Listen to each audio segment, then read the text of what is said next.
लोकसभा चुनाव अपने अंतिम चरण में है और ये अंतिम चरण भाजपा के दोनों दिग्गजों के गढ़ में होना है। एक तरफ गोरखपुर जो मुख्यमंत्री योगी आदित्यनाथ का गढ़ माना जाता है, तो दूसरी तरफ बनारस जो प्रधानमंत्री नरेंद्र मोदी का गढ़ माना जाता है।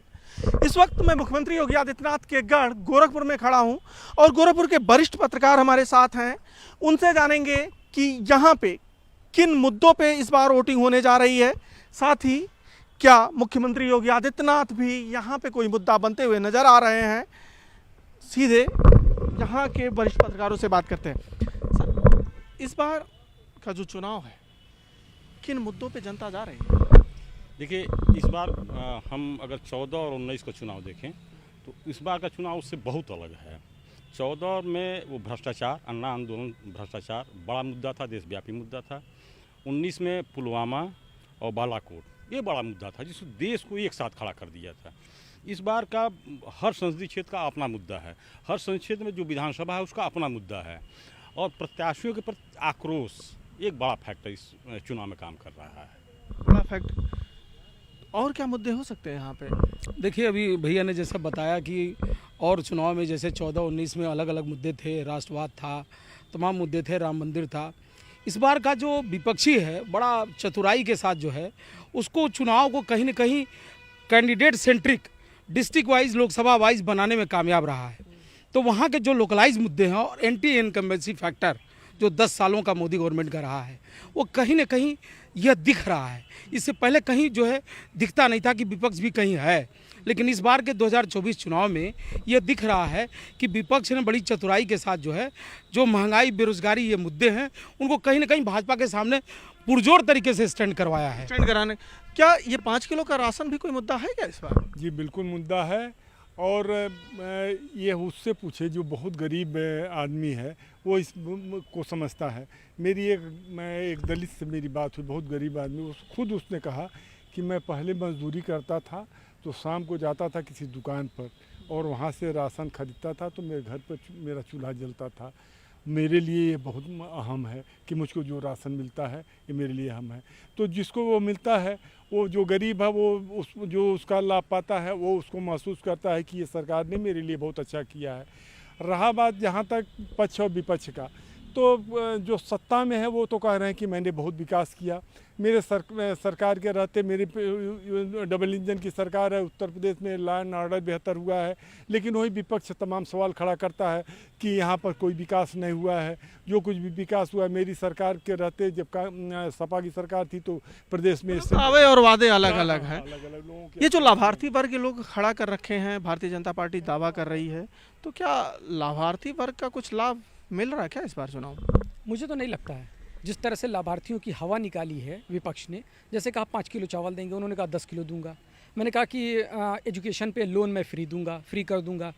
8,500 महीना महिलाओं को कहा। तो आप ये देखिए, जहाँ एक तरफ वो कह रहे थे, विपक्ष ने उल्टा जस्ट डबल कर दिया। तो कहीं ना कहीं जो लाभार्थियों का जो एजेंडा लेकर चल रहा था बीजेपी गवर्नमेंट, और उसका लाभ ज़रूर मिलता था बीजेपी को, उसकी कहीं ना कहीं हवा विपक्ष ने निकालने की कोशिश की है। अब देखना होगा कि कितनी हवा निकली। हवा निकालने की कोशिश की है।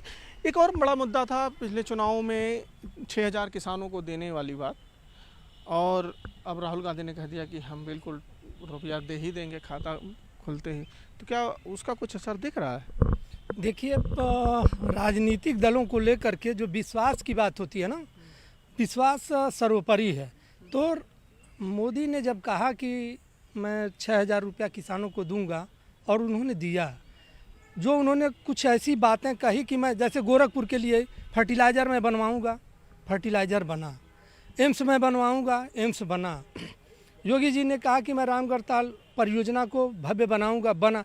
तो जो विश्वास जीतने वाली बात है ना, तो निश्चित तौर पर अब तक भाजपा ने अन्य राजनीतिक दलों की तुलना में विश्वास जीता था जनता का।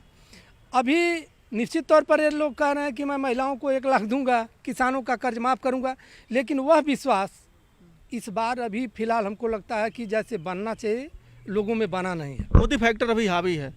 चेहरा मोदी चल रहा है क्या चेहरा? देखिए, आपने देखा कि विश्वास किस कदर गारंटी में बदल गया। अब ये गारंटी थोड़ा डगमगा रही है। सपा अभी है, बिल्कुल है। मोदी का चेहरा है। अगर नहीं रहता तो आप ये कह सकते हैं कि लड़ाई होती कैसे, सत्ता और विपक्ष, ये पूरा मामला ही है सत्ता बनाम विपक्ष का। लाख गठजोड़ है किसी का, लड़ तो सभी भाजपा से। तो मोदी का चेहरा है क्या इस बार में? बिल्कुल है। काम कर रहा? नहीं, काम तो नहीं कर रहा है, उतना काम नहीं कर उतना काम नहीं कर रहा। लास्ट टाइम की तरह उतना काम नहीं कर रहा।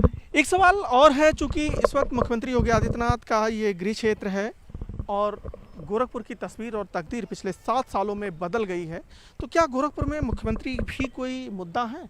विकास के साथ मुख्यमंत्री कोई मुद्दा है? तौर पर गोरखपुर में तो मुख्यमंत्री ही मुद्दा है। आसपास के जिलों में भी उनका पूरा ये जो पूर्वांचल आप देख रहे हैं, निश्चित तौर पे पूर्वांचल में योगी मुद्दा है। और मुद्दा इस वजह से है कि योगी ने ऐसा काम किया, योगी ने लोगों को विश्वास दिलाया है कि अगर आप 100 रुपया कमा रहे हैं तो 100 रुपया लेके घर जाएंगे, रास्ते में कोई 50 रुपया आपका छीन नहीं पाएगा। तो अब इसको तो आप नकार ही नहीं सकते। है मुद्दा। देखिए, मोदी मैजिक कांत, योगी मैजिक का अभ्युदय कर सकते हैं आप, शॉर्ट में कहें। अब इसको आप डिस्क्राइब करें। योगी का उदय कह रहे हैं कि मोदी मैजिक का अगर अंत होगा। नहीं, बिल्कुल सही है। योगी देशव्यापी चेहरा बन चुके हैं, शाह और मोदी के बाद देशव्यापी चेहरा बन चुके हैं। तो गोरखपुर में जैसे इस वक्त मंडल की 5 लोकसभा सीटें हैं, तो असर डालेंगे वो? बिल्कुल, योगी फैक्टर यहाँ मायने रखता है। विकास ही कि कुछ और मायने हैं योगी जी का? देखिए, आप अभी लगातार सवाल पूछा आपने, योगी फैक्टर नहीं, आधार स्तंभ है पूर्वांचल के राजनीति के। और आज तो पूर्वांचल से निकल के देश की जनता उनको हाथों हाथ लेने लगी है। तो मोदी के बाद योगी, और इस 2024 में अब सिर्फ योगी, यही चल रहा है। ऐसा है क्या साहिब जी? क्या सिर्फ योगी? नहीं, ऐसा नहीं है कि सिर्फ योगी है। देखिए, योगी यहाँ विधानसभा का चुनाव लड़े थे और योगी के खिलाफ जो महिला समाजवादी पार्टी की कैंडिडेट थी, जिसकी एक दिन की राजनीति नहीं थी, जिसको कोई जानता नहीं था, वो 64,000 वोट पाई थी। तो हम कैसे कहते हैं कि सब कुछ योगी है?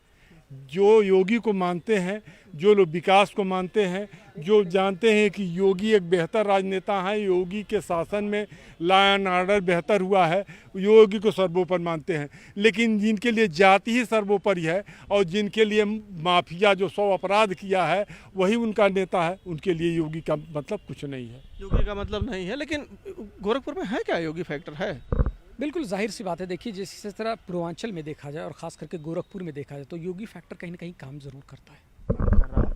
तो पूर्वांचल में योगी फैक्टर काम कर रहा है, डेवलपमेंट हुआ है, लेकिन जिस तरीके से 2014 और 2019 के चुनाव में, उससे कुछ अलग ये चुनाव होता हुआ दिखाई पड़ रहा है। अखिलेश पांडे के साथ रामगोपाल द्विवेदी, न्यूज़ 18 गोरखपुर।